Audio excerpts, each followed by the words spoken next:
Okay.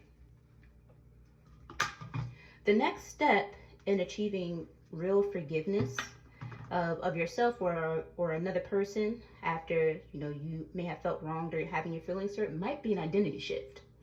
And I can make reference to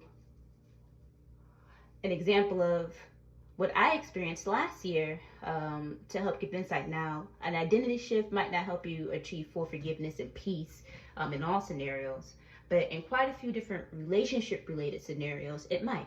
So last year, I had a guy friend who I'm still friends with now. We're on really good terms, but he hurt my feelings like really bad last year. And I ended up crying.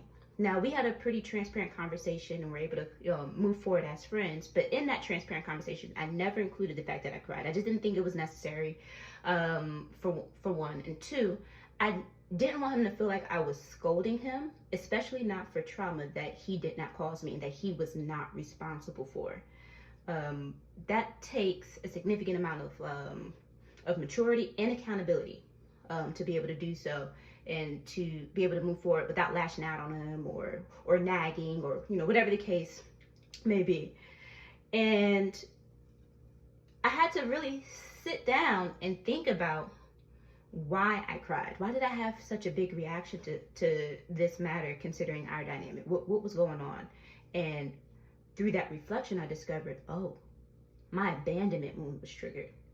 So once I got to that realization, my abandonment wound was triggered, I had to figure out, well, why was my abandonment wound triggered? Also, I had to allow myself to feel my emotions. Like, instead of like immediately intellectualizing my feelings, I had to take time to actually reflect, allow myself to feel them, go through the motions, which had been about a year process. We're on like, month 8 or 9 or so of me going through, this identity shift and this deep reflection.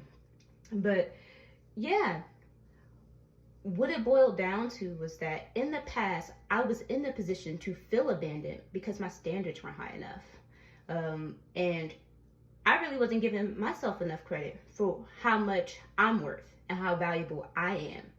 So now that I'm at that step of realization, I had to come to terms with, okay, well, if we don't want our abandonment wound to be triggered anymore, we need to change our standards. We need to change the situations that we allow ourselves to be in. We need to adjust how we manage our relationships, whether it be platonic, romantic, professional, whatever the case may be. And we also need to make sure that our character is in alignment with these new standards and preferences that we have for ourselves. So in the process of becoming in alignment with those new standards and with those new preferences, that's where the identity shift came into play. So I was able to have a conversation with myself about what my new non-negotiables are, what I will settle for, what I will tolerate, what I won't tolerate. And I'm thankful that, this is that Dial antibacterial soap. I use this to keep acne at bay. For the most part, I have pretty good skin. I did go through, on the side, I'm taking a tangent.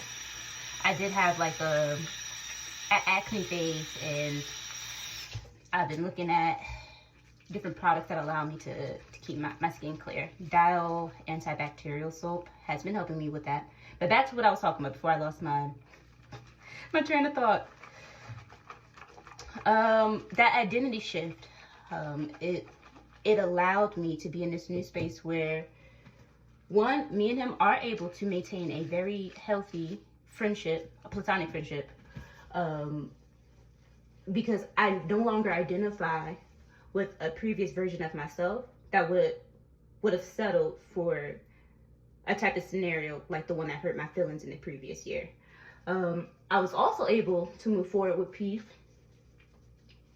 knowing that it's far less likely that I will run into that, that type of event with another person. Because again, I no longer identify with the version of myself that allowed that type of scenario to take place.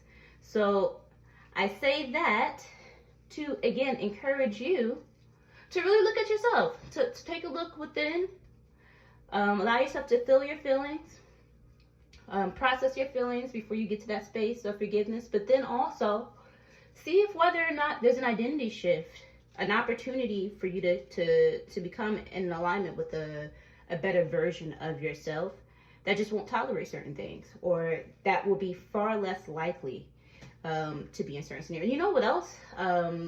In that identity shift, I realized because I've raised my standards and preferences, and I now have to step up to the plate and be the type of woman that will attract people that meet those standards.